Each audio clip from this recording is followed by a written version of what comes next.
Hello, family, and welcome back to the Explore the Extraordinary podcast. My name is Betty Guadagno, and today I am joined by Amber, and Amber is an evidential medium. She presented at the 2023 IANDS conference in Washington, D.C., and I had the pleasure of hearing her speak there, and it blew me away. I'm so grateful for your willingness to come on the podcast and to have another conversation about all things spiritual.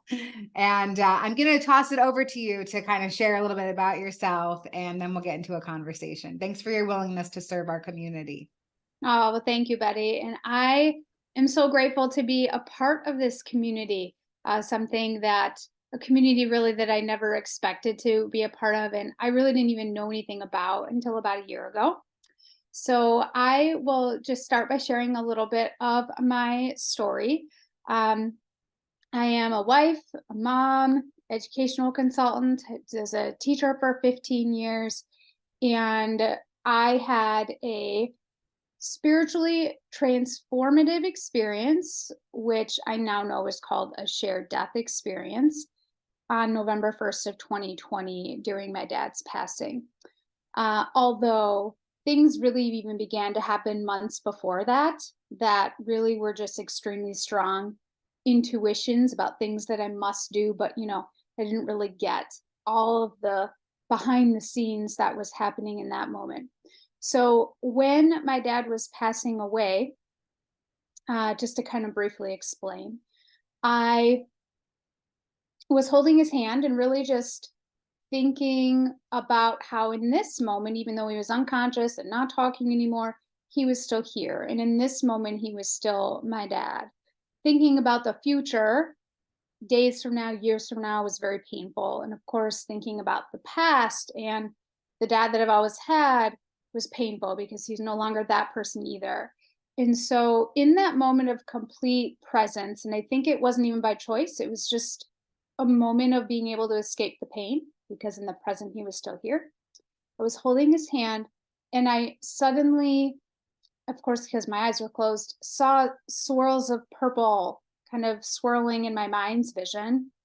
And I felt a warmth encompass me from head to toe. And I remember thinking, oh, the sun must be coming in the window and just kind of playing tricks on me.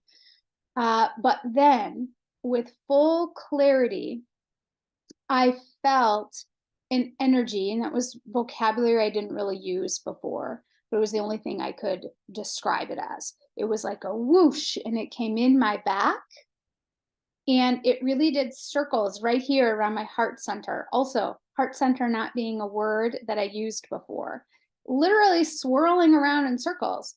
And I followed that feeling as it traveled to my shoulder, and it was so new, this experience, that I really had no time or room to judge it, because I've never experienced something like this in my life. So I really could only just be present with it.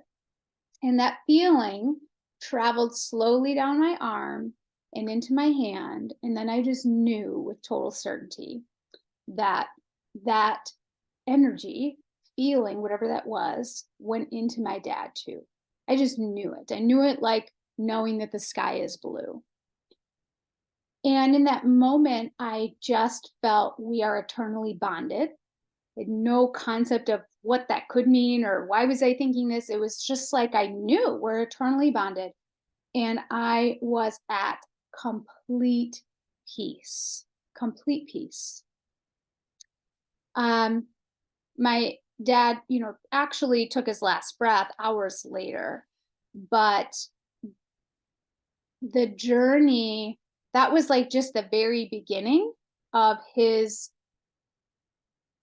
letting me know that we are eternally bonded. And so it was the start of a breadcrumb journey. Real briefly, just hours later after he passed away, I drove to a park to go for a walk.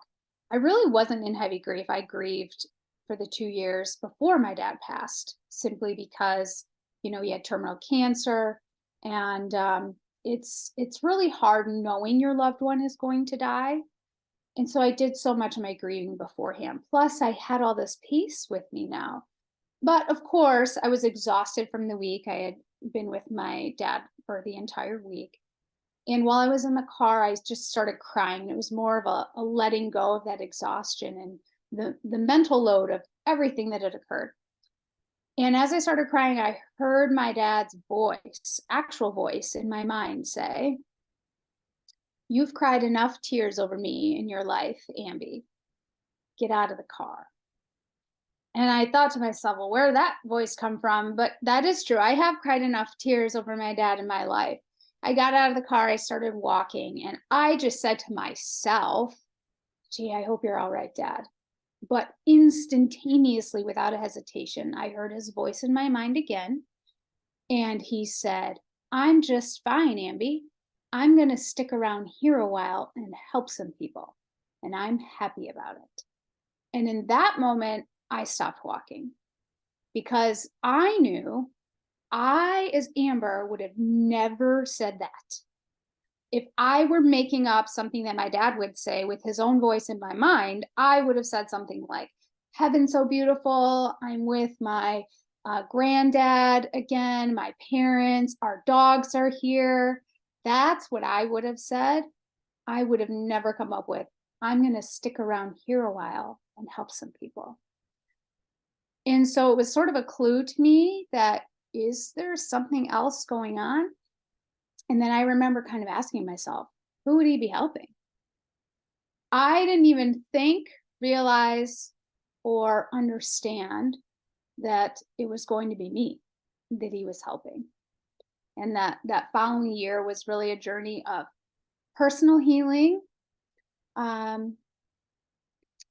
Personal healing, but also transformation in coming to understand that reality is so much greater than what our biology allows us to experience. I love that way that you just put that. That is like so perfect. Put it on the back of a book. Okay, that's great. So before we started talking, we were kind of having a conversation, and I kind of want to get into some of that stuff. So we were talking about some of the gifts that come up after a spiritual experience, and you've experienced that. So let's talk about what some of your gifts are. Well, the gifts, first of all, to you as a person, really probably have to do with healing and personal transformation. Not only was I able to experience some healing around some complicated things with my relationship with my dad, and we had a lovely relationship, but there were some really hard things too, especially in my childhood. And so, I think when we have things in our lives that have hurt us, even if we don't mean to, we tell ourselves a story about ourselves and what that hurt means about us. All of us have some little things of trauma and difficult things. And when we get injured in that way, we tell ourselves stories about ourselves. Maybe that we're not worthy, that we're really not lovable enough, all kinds of things. And so on a personal level, I was able, through these experiences of grace, because that's really what they were, I was able to have some healing in that, expand my idea of forgiveness and so on and so forth. But I think things that we all experience, no matter what those little personal reconciliations that we might be making are way less anxiety. I have so much less anxiety in my life. I have so much less fear around lots of things. Definitely, I have no fear anymore of death. Of course, I want to be here. I have a son, and I'm looking forward to living a long, full life. But I absolutely do not fear it anymore, because I know what we will all experience and the love that will encompass us. Definitely much more joy. In particular, in that first year, it was like I was experiencing a union with all of life. Things that suddenly could seem so silly to me, like seeing a tree, and I know this will sound silly, but in a way feeling like I am that tree and that tree is me. And it's not that I'm the tree is superior to me in any way, but it's almost like you're beginning to recognize the beingness of everything. Everything has its own beingness, and that's to be appreciated. And on a personal level, I also began to feel much more peace with people around me, less feeling upset by how other people believed about things, even if it were different from me, even if I felt their beliefs were maybe even harmful to others. It's not that I decided that that was fine, but it's more that I had this, you know what? It's like the mountaintop view.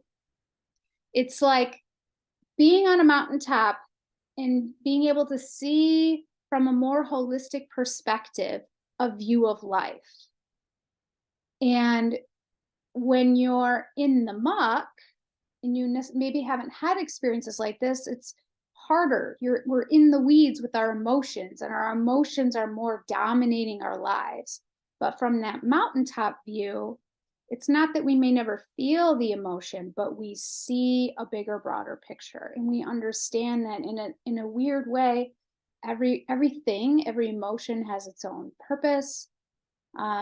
Every person is on their own path, and every single person, even the ones we don't like, are just as worthy as anybody else.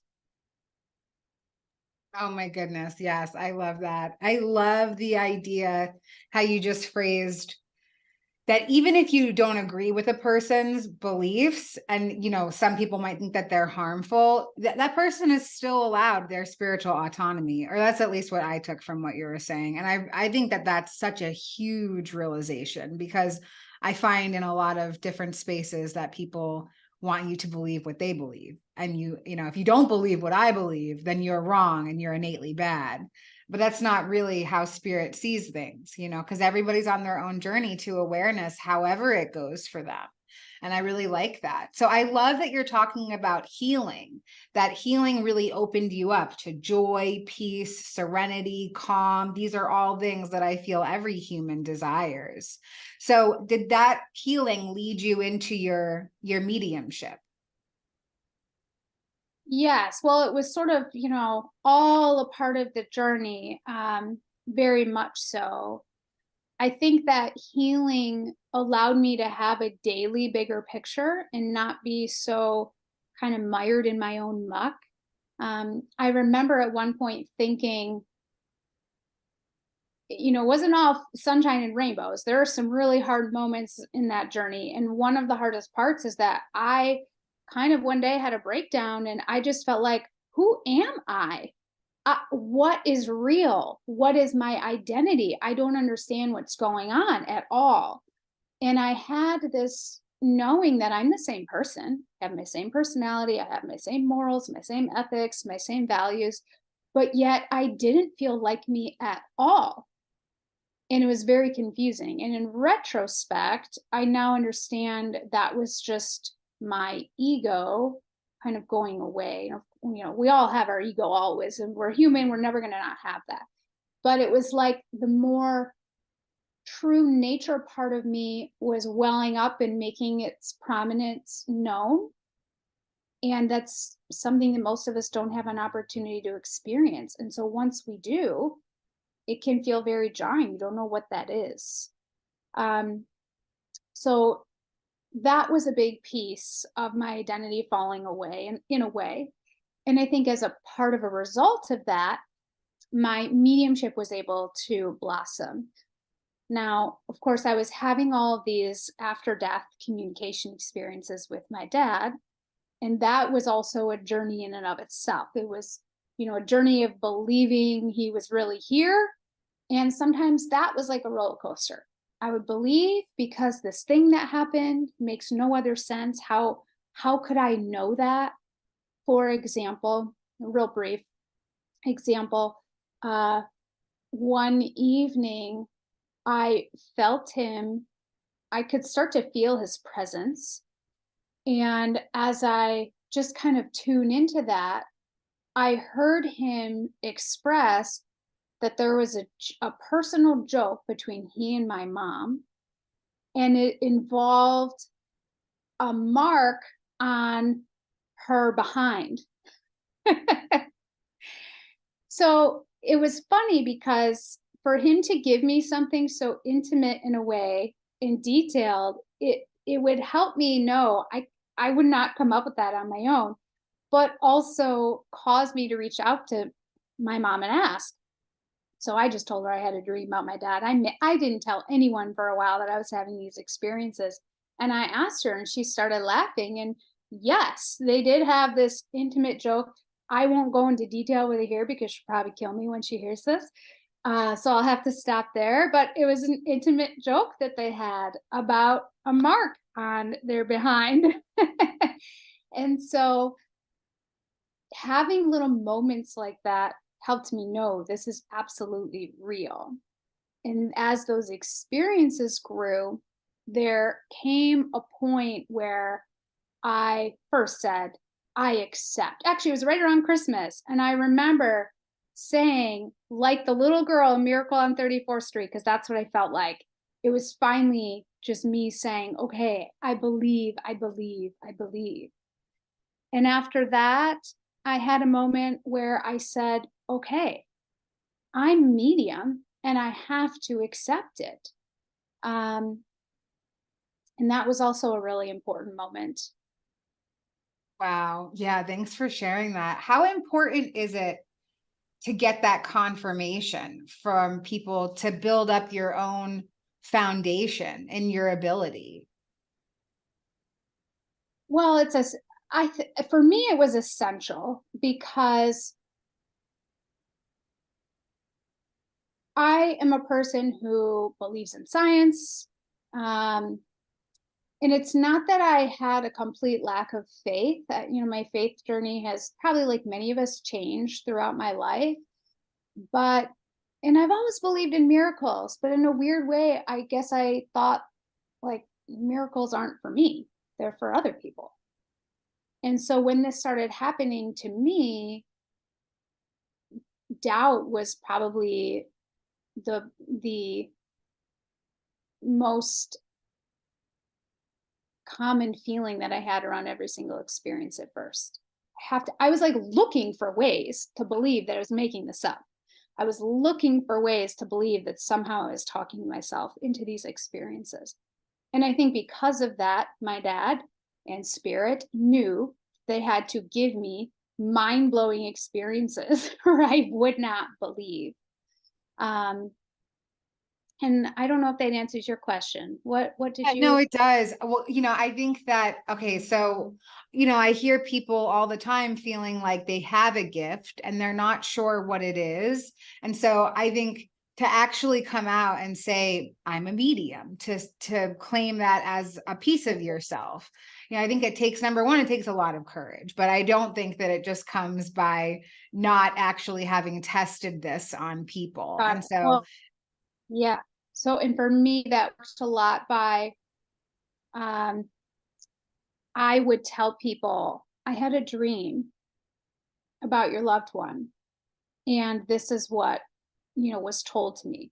Now, I want to make a statement for people that don't really know much about mediumship or have an understanding of mediumship.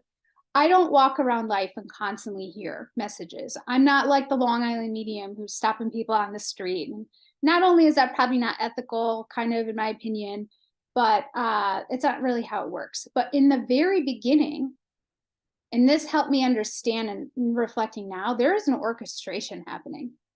It's not just, I believe that one day science will be able to tell us how this communication is possible. I really believe that.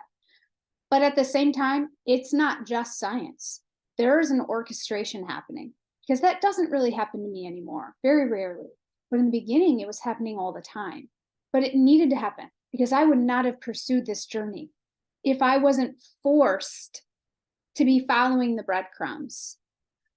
For example, I might be in the driveway of my daycare provider and I would hear the voice of her brother that passed away as a teenager decades before I even knew her.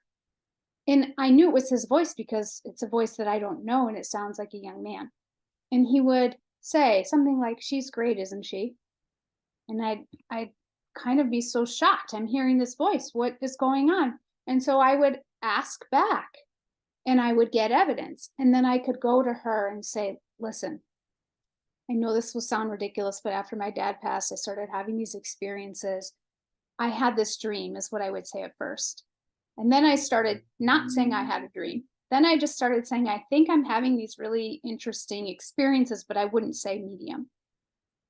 And then there was one day, 1 year after my dad passed away, we went up to the house that I lived in when I was in high school and we spread his ashes behind the house. They don't live there anymore. Someone else lives there now.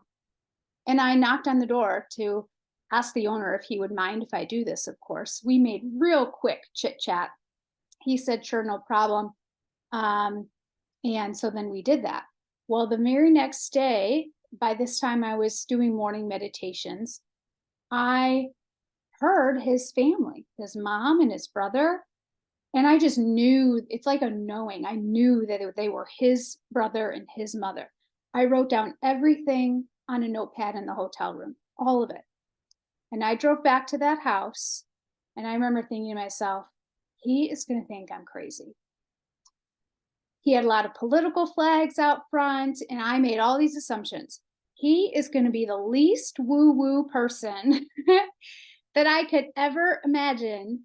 How am I going to do this? But it was like this compelling feeling that I had to, and I knew it was coming from his loved ones. And so I wasn't going to lie. I was going to tell them I've been having these interesting experiences. And before just saying all the things, I was going to ask, is this something that you would like to hear or see? Because I had it all written down.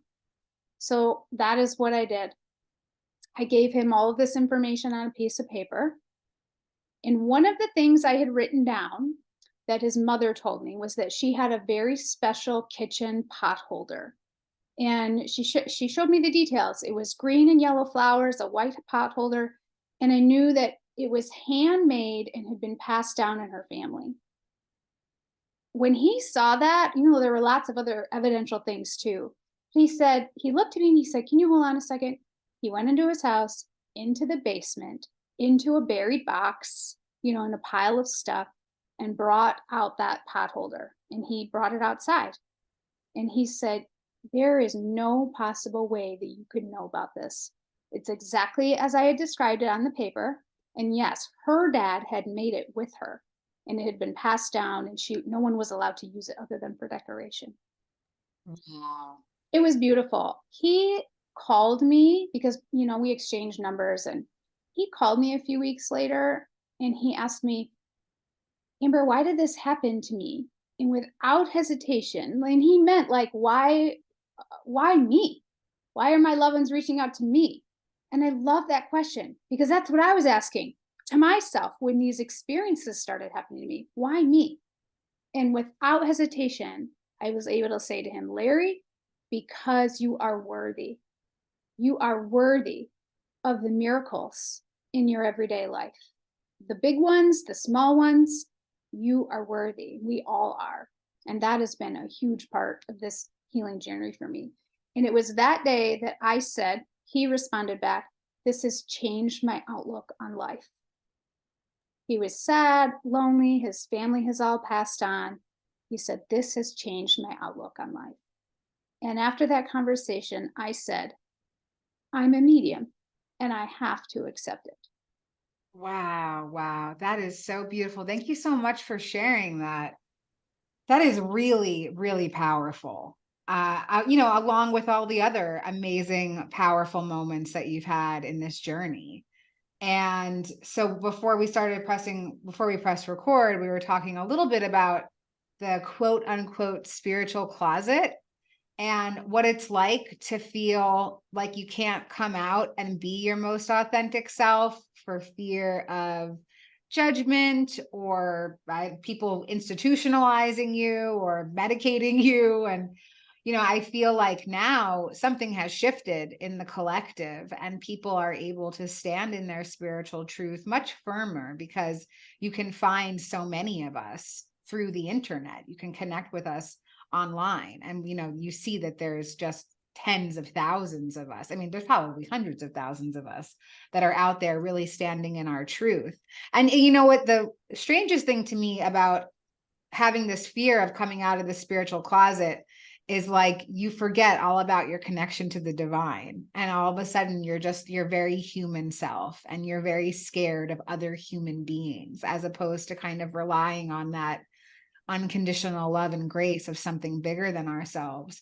So I kind of want to chat a little bit about what that journey has been like for you, coming out, quote unquote, coming out of the closet. Yeah. Well, it's still a journey for me in all vulnerability and truth sharing. Just in this last week, actually, I was saying to my husband yesterday, I started crying a little bit, and I said to him, "Why is this so hard for me all of a sudden?" Of course, it was really hard for me in the beginning. What are people going to think? And once again, I don't think if I didn't just believe with every ounce of my being that my dad was here standing right behind me and supporting me in this journey, I'm not sure I ever could have been so brave.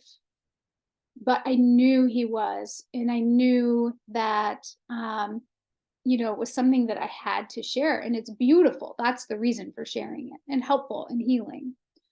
But just in these last couple of weeks, it's kind of like I've had this slide down the roller coaster where I've suddenly been back to worrying. What are people thinking of me? And it's okay. I actually accept that people judge me. I really do, because I get it. I probably would judge someone too before all of these experiences. I wouldn't have completely written them off or anything, but I definitely would have kind of been judgmental about it a little bit. So I really get that. But I also think, and maybe this is just me and it's a personal thing, I don't know, but it's really hard when there are a lot of people that, of course, don't understand these experiences. And so they may think you are in a cult, starting a cult, joining a cult. As you said, really having some mental issues. The worst, probably just being a fraud. And I don't know if anyone that knows me thinks that per se, but I do know that there are people that my experiences make them uncomfortable. Others just outright don't believe it. They don't understand it, but they don't believe it. And again, that's okay. But it's hard. It is very much hard. So I think it's kind of a roller coaster journey. I don't know if I'll ever get to a completely freeing place about not being judged. I would like to. But I'm trying to remember that the reason I'm sharing all of this, the reason I'm doing mediumship, is because it's beautiful. It's love. That's what this is. It's healing for people. It provides a lot of hope. And then on a bigger picture, our biology dictates how we experience the world. It does not mean that's all there is. Like any other mammal, our biology dictates how we experience the world. It doesn't mean that's all there is. And I'm excited for science to dive more into these types of topics in the future decades. Yeah, I think that we're really close to proving them all wrong. No, I'm just kidding. I thank you for your courage to talk about how uncomfortable this is. I feel like, I always kind of ask the same questions of people, because I'm actually very curious about what it's like to stand in your authentic truth. What has that journey been like for you? We have these spiritual experiences, and they're awesome. And they're so noteworthy, and they're worth sharing. And they come out into these beautiful stories for us to share, and they're digestible and they're interesting, and people stay engaged. but there's a whole mountain of other experiences that are happening around that. Like you shared about your grief journey, you shared about coming into these gifts and the healing journey. And then also, how some people don't stay in our lives once we kind of level up into this next level of healing. And that's the way that it's felt for me, is that not everybody will ascend with me. Not everybody will come on to the next part of my journey with me. And so having radical acceptance around that has been such a huge part of my own healing journey as well. And there's this quote: I do not want to be considered sane in an insane world. When I look at the world around me, I don't want anybody to think that I'm normal, because this is not normal what's going on out there. The way that I live my life today, centered around spiritual community and spiritual experiences and being around other experiencers. I mean, just being a human is a spiritual experience, but being around people that are open-minded, for me, that is leveling up in this human experience, Yeah. I'm really grateful for you, being so willing to share about the uncomfortable parts of this. Well, I'm really glad we're having this conversation. And something that I've been thinking about a lot lately is, like we always say, don't talk about religion and politics, right? Well, anyone who knows me knows I'll always talk about politics, or at least I did a whole lot more before all of these spiritual experiences, because now I've got the mountaintop view. Um, but it can be uncomfortable for people, and I think what I really believe, and I would like people to know, is that this is not an either or. It's not atheism or religion. It's not one person is right or one person is wrong. It's not I'm right and everything else is wrong. It's not I'm the truth teller and nothing else is the truth. What is the truth is love. If you are finding that in community and atheism, and you're able to feel love, feel joy, and bring love to the world, amazing. If you're able to feel that in one of the three major religions and that's your experience, amazing. We're not all meant to be the same. Who wants to be in a world where everybody is the same? We're not meant for that. And so that's okay. But I worry that people sometimes see this as some kind of other, or maybe even worse, that it's something evil working within. And I gotta say, if it's evil, it's doing a whole lot of help and healing of people. And I'm not here saying everyone should believe this and this is the only way. That's not a part of this at all. I actually honor and appreciate everyone's personal journey. In mediumship, I've experienced over and over, there is no discrimination as to this love. Christian, Catholic, Buddhist, atheist, I've had people in my experiences of all of those things. That has nothing to do with any of this, really. It's really just love. That's what it is. And so that's what I hope for people to see about not only my journey, but yours and really this entire community. Love that. I'll sign up for your cult. Just kidding. No, I really love everything that you said. And I really appreciate you taking time out to come. Again, I love being able to connect with people authentically and sharing the other facets of this journey. Like, obviously, the spiritual experience, the shared death experience, experiencing the oneness, experiencing spirits, that stuff is all amazing. But yeah, there is still that very human experience that goes along with it. And that temperance between the two worlds can be really uncomfortable and rocky. And so I'm so glad that we have each other, that we have a community. And your links will be in the liner notes of this episode so that people can reach out to you, because I'm sure a lot of people are going to identify with what you're saying. I just want to see if there's anything else that you'd like to share to feel more complete about our time together today. Oh, well, that's a beautiful question. Thank you for sharing. I really want people to know, kind of going a little piggybacking off of what we were just saying, no matter who you are, you're not alone. None of us are alone. I've definitely learned that we think our thoughts are all our own, and they absolutely are not at all. There is no one that doesn't have support at the soul level. Even when we feel like we're completely alone. And if you don't mind, I'll just give a quick example of that. I had a moment in my journey where it's like I finally believed, okay, it's not just my dad. There's like a spirit team, and there's different people, and they're here to help you. For some reason, I believed that that was true for other people, but I just thought I can't have a spirit team, right? And it tells you a lot about our own healing and about how many of us have growth to do in knowing how worthy and loved we are of the same beauty as anybody else. But when I had this moment where I finally believed that, because the evidence, I couldn't deny what was kind of happening, I had this moment where I got really mad, actually. And I said, if this is real, and I believe it is, then why me? Like, there's so much terrible stuff happening in the world. I know, like any of us, I have my hurts and I carry those around, but I'm fine. Like, don't worry about me. What about all these other people? Or what about these one or two times in my life that were actually really horrifying? Where were you then? Why are you here now? Where were you then? Because that was kind of traumatic and brought stuff for me into my adulthood. And I was angry.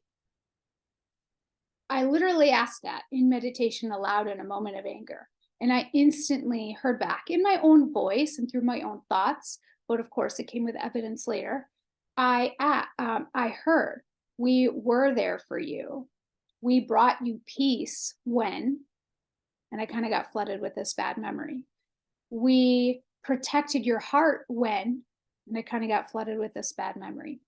And I thought about it and I realized, I remember actually suddenly garnering up some peace in that moment. And I look at who I am now, and I could say I understand how my heart was protected. So I think sometimes we don't understand how we're supported in our lives. And we think on a weird human level that being supported means bad stuff doesn't happen to you anymore. And that's just not a part of being human. But you are loved and encouraged and supported, even when you can't recognize it with your brain, but it's there. And the last thing I would share is that none of us have to prove anything. We are already whole, already divine, already worthy. Love that. Oh, wow. I could spark off into another 45-minute conversation, but I'm going to contain myself. Thank you so much for your willingness to come on and share so courageously. I really appreciate you. And all right, we'll see you next time. All right. Thank you.